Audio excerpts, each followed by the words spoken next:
7장 지혜로운 이와 어리석은 자.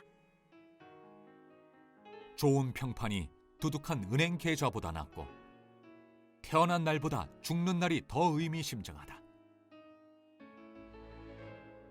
잔치보다 장례식에서 더 많은 것을 배운다. 결국에는 우리도 장례식으로 인생을 마무리할 테니 그곳에 가면 무엇인가 발견하게 될 것이다. 우는 것이 웃는 것보다 낫다. 얼굴은 얼룩져도 마음은 깨끗이 씻어준다. 지혜로운 이는 아픔과 슬픔에 몰두하지만 어리석은 자는 즐거움과 놀이로 인생을 낭비한다. 어리석은 자들의 노래와 춤보다 지혜로운 이의 책망에서 얻는 것이 더 많다. 어리석은 자들의 키득거림은 가마솥 밑에서 타는 잔가지 소리 같고 흩어져 없어질 연기 같다. 잔인한 학대는 지혜로운 사람의 총기를 앗아가고 아무리 용감한 사람이라도 무너뜨린다. 시작보다 끝이 낫다. 돋보이는 것보다 끈질긴 것이 낫다. 성급하게 화를 내지 마라. 분노는 부메랑이 되어 돌아온다. 머리에 난 혹으로 어리석은 자를 알아볼 수 있다. 좋은 시절 어디 갔나 하고 자꾸만 묻지 마라. 지혜로운 사람은 그런 질문을 하지 않는다. 지혜도 좋지만 돈까지 있으면 더 좋다. 특히 살아있는 동안에 둘 다 얻으면 더 좋다. 지혜와 부, 이 둘은 이중보호장치와 같다. 게다가 지혜를 얻는 자는 활력까지 덤으로 얻는다. 하나님께서 행하시는 일을 잘 들여다보아라. 창조주가 구부려 놓으시고 비뚤비뚤하게 해놓으신 것을 누가 곧게 펼 수 있겠는가? 좋은 날에는 즐겁게 보내고 나쁜 날에는 양심을 살펴보아라. 하나님은 두 날을 다 마련해 놓으셨으니 어떤 것도 당연하게 여기지 않게 하시려는 것이다. 짧고 헛된 인생을 살면서 나는 다 보았다. 착한 사람이 착한 일을 하다가 쓰러지기도 하고 나쁜 사람이 그지없이 악한 일을 하면서 오래 살기도 한다. 그러니 착하게 살려고 너무 무리하지 말고 너무 지혜롭게 되지도 마라. 그래봤자 아무것도 얻지 못한다. 그러나 못되게 살아서 일부러 위험한 길을 택하지는 마라. 쓸데없이 명을 채촉할 까닭이 무엇인가? 이것도 잡고 저것도 놓치지 않는 것이 제일이다. 하나님을 경외하는 사람은 현실의 한 부분만 붙들지 않고 모든 면을 책임감 있게 아우른다.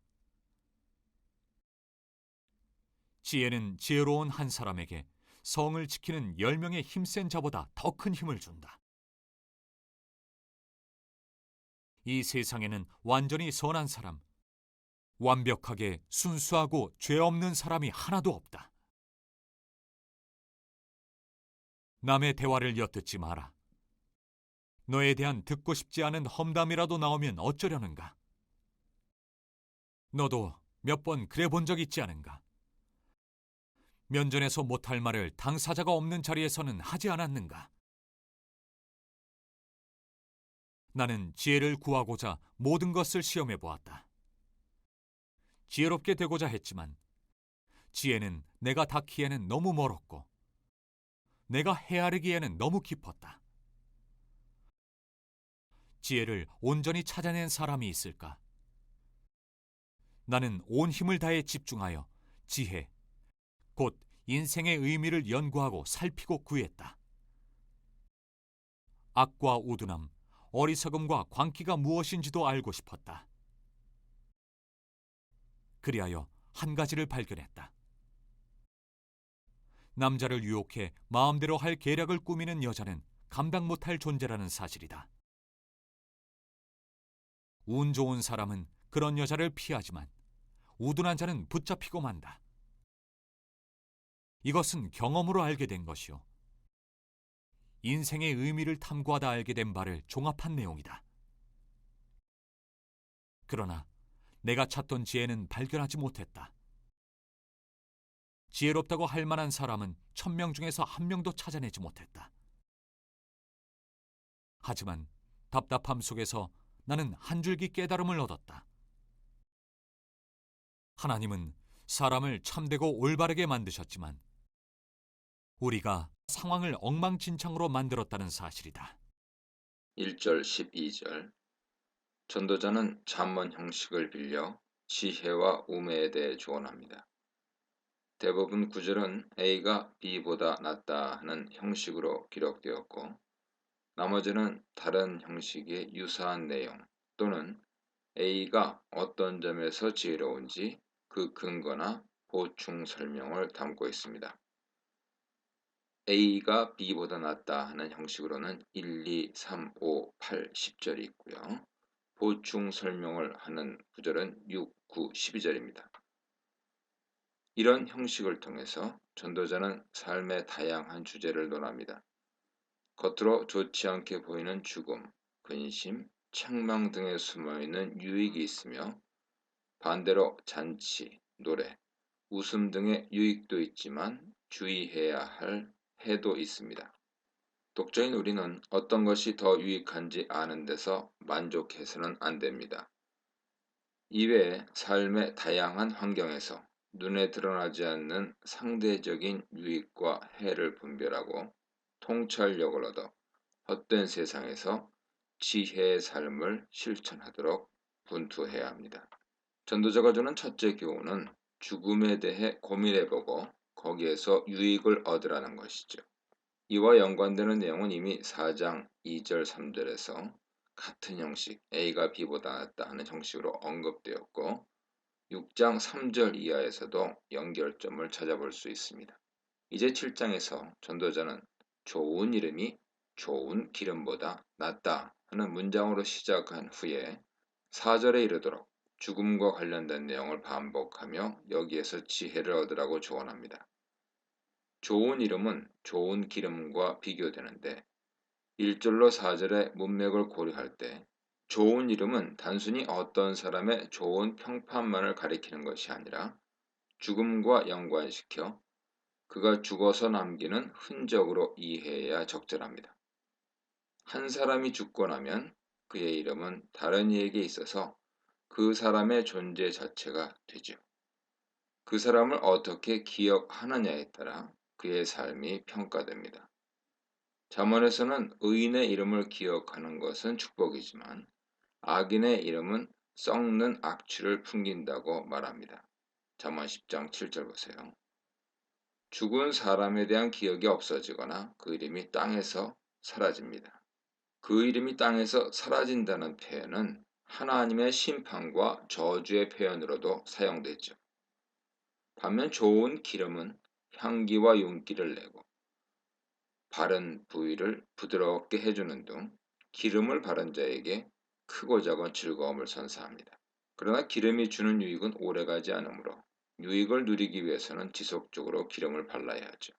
그러므로 결과적으로 말하면 좋은 이름은 죽은 후에도 그 향기를 지속하기 때문에 일시적인 향기를 내는 좋은 기름보다 더 가치가 있습니다.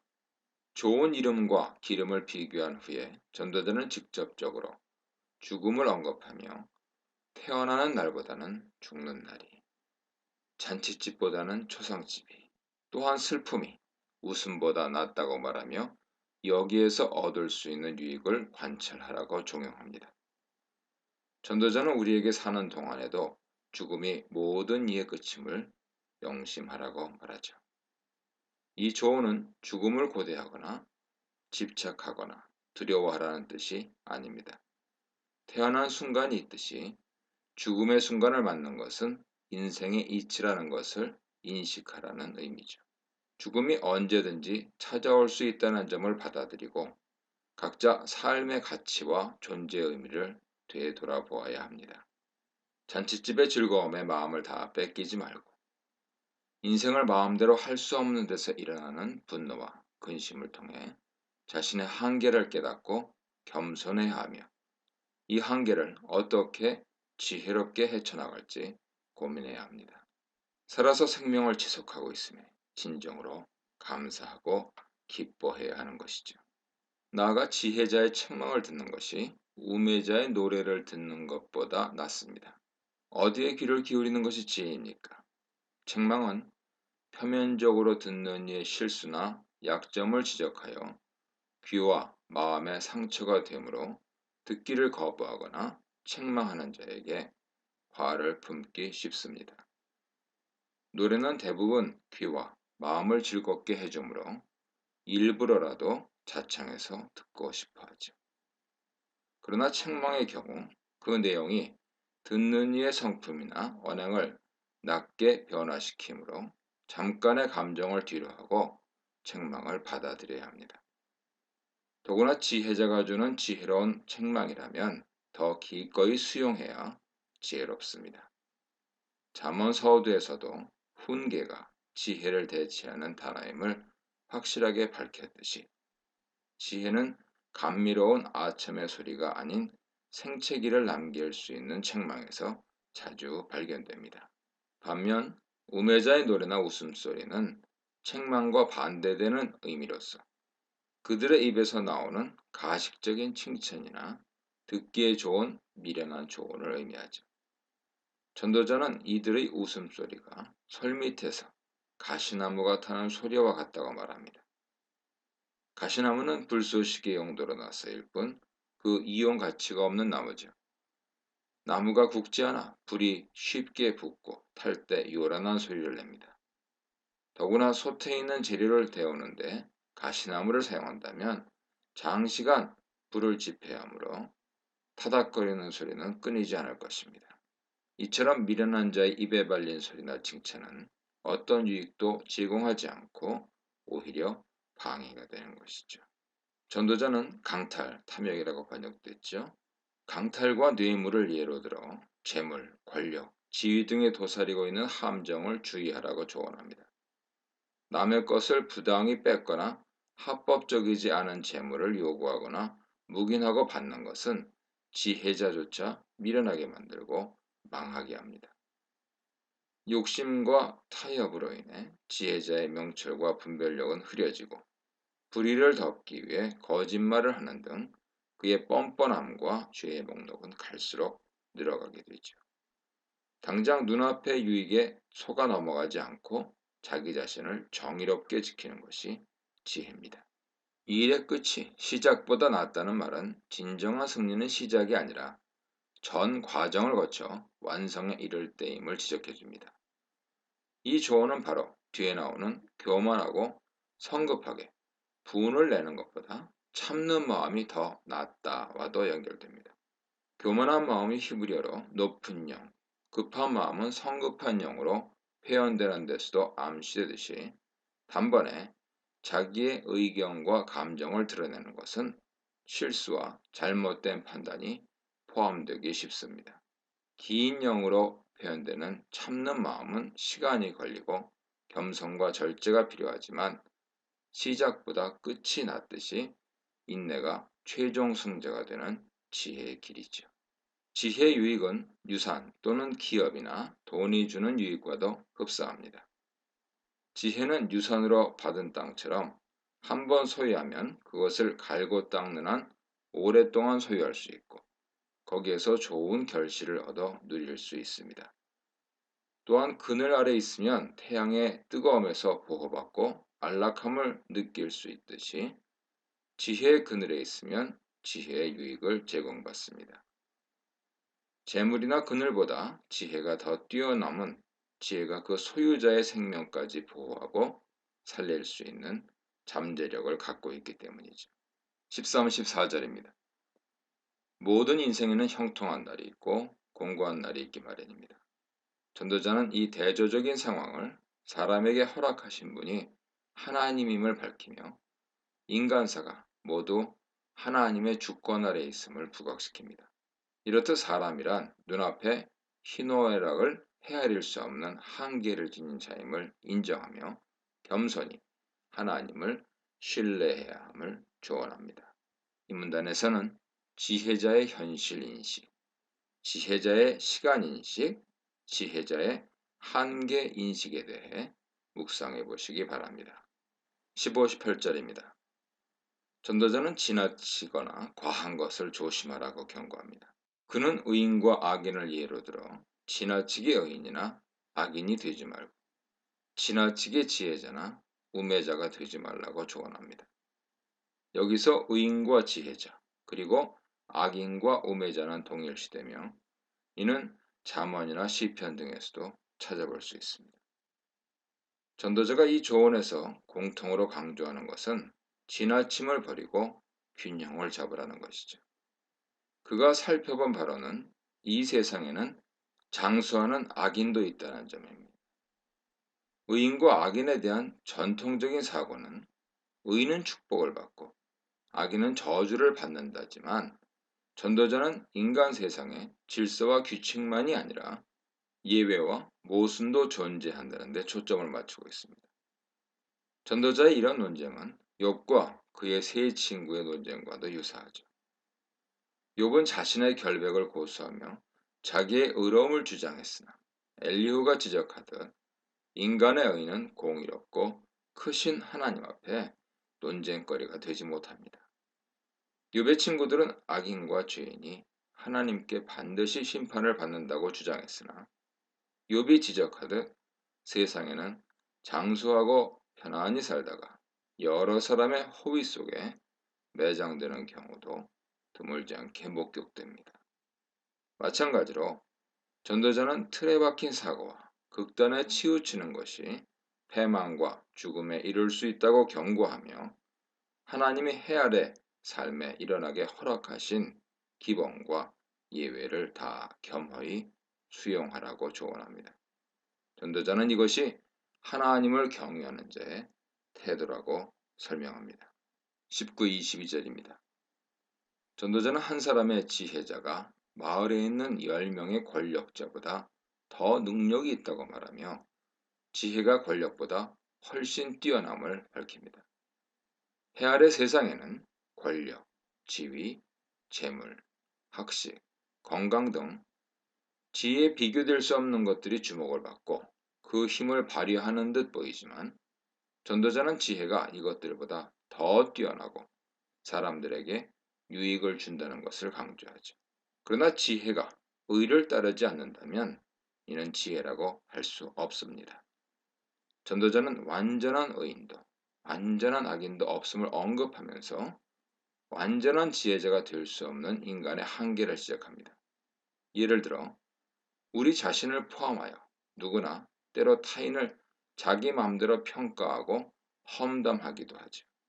그러므로 설령 다른 이가 나에 대해 섣부른 소리라고 험담을 한다고 해서 격분할 이유가 없습니다. 만약 분노하여 거기에 반항을 보인다면 도리어 우매와 죄악에 빠지게 되죠. 지혜가 있다 하더라도 혹은 의와 선을 행한다 하더라도 죄나 실수에서 완전히 피할 수 있는 사람은 없습니다. 그러므로 하나님께 매달리며 그의 뜻을 분별하여 살려는 의지, 바로 여호와를 경외하는 태도를 삶의 모든 행동의 기본이자 시작으로 삼아야 합니다. 23, 29절입니다. 전도자는 지혜가 나를 멀리하였도다 라며 통탄하는데 이는 인간으로서 지혜를 얻기에 한없이 부족함을 실감했기 때문입니다. 전도자는 지혜를 찾고자 탐구하고 살폈으나 지혜는 멀리 있고 그 깊이가 깊어 발견할 수 없다고 고백합니다. 전도자는 왜 이렇게 지혜를 찾으려고 애씁니까? 그 이유는 그가 비록 해 아래 헛된 세상에서 살지만 지혜의 가치와 유익을 알기 때문이지요. 이와 같은 지혜에 대한 가치와 탐구는 욥기 28장에서도 유사하게 기록되었습니다. 사람들은 진귀한 보물의 가치를 알고 있으며 그 보물이 묻혀 있을 만한 곳을 알기에 산이든 강이든 동굴이든 목숨을 걸고 찾아갑니다. 그들은 보물을 채취하는 방법도 알고 기술도 갖고 있습니다. 반면 지혜는 이런 보석에 비할 수 없을 만큼 진귀하지만 사람이나 동물에게나 다 감추어져서 찾을 수가 없습니다. 지혜를 찾는 방법도 기술도 사람에게서 아주 멀리 떨어져 있는 것이죠. 그렇다면 지혜는 어디서 찾을 수 있습니까? 전도자는 지혜를 찾는 것은 인간의 영역을 넘어선다고 시인했습니다. 이 말은 결국 지혜를 찾기 위해서는 하나님의 도움이 필요함을 암시하죠.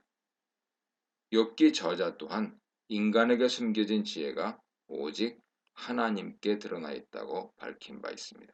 그는 특히 하나님의 창조 사역 때 하나님이 지혜를 세우셨고 지혜를 선포하신 점을 드러냈고 결론적으로 지혜란 하나님을 경외하며 악을 떠나는 데 있다고 선언했습니다. 욥기 28장 28절 보세요. 전도자는 지혜와 세상의 이치를 찾고 악이 어리석으며 우매는 미친 것임을 알려고 무척 노력했습니다. 물론 이것의 결과도 헛되고 바람을 잡는 것과 같다고 전도자는 이미 1장 17절에서 진술했죠. 이제 여기서는 전도자 자신이 그런 노력 끝에 발견한 것을 제시함으로써 듣는 이나 독자에게 다시금 악의 어리석음과 우매의 광기를 보여주고자 합니다. 전도자가 발견한 것은 죄인을 유혹하여 사막으로 이끄는 여인의 존재였습니다. 그는 이 여인의 꿰매 빠진 것이 죽음보다 더 쓰다고 말합니다. 이는 죄가 죽음보다 더 치명적이라는 뜻일 것이죠. 전도자가 설명하는 이 여인은 잠언에서 종종 소개하는 음녀와 흡사합니다. 이 음녀는 문자적으로 음란한 여인일 수 있지만 궁극적으로는 우매의 비유적인 표현으로 이해할 수 있죠. 음녀와 같은 우매는 달콤한 말과 적극적인 태도로 상대에게 다가갑니다. 그러나 우매의 마음은 새나 짐승을 잡는 올무와 그물 같아 미끼를 던져놓고 기다렸다가 상대방이 걸려들기만 하면 꼼짝 못하게 낚아챌 만반의 준비를 갖추는 것입니다.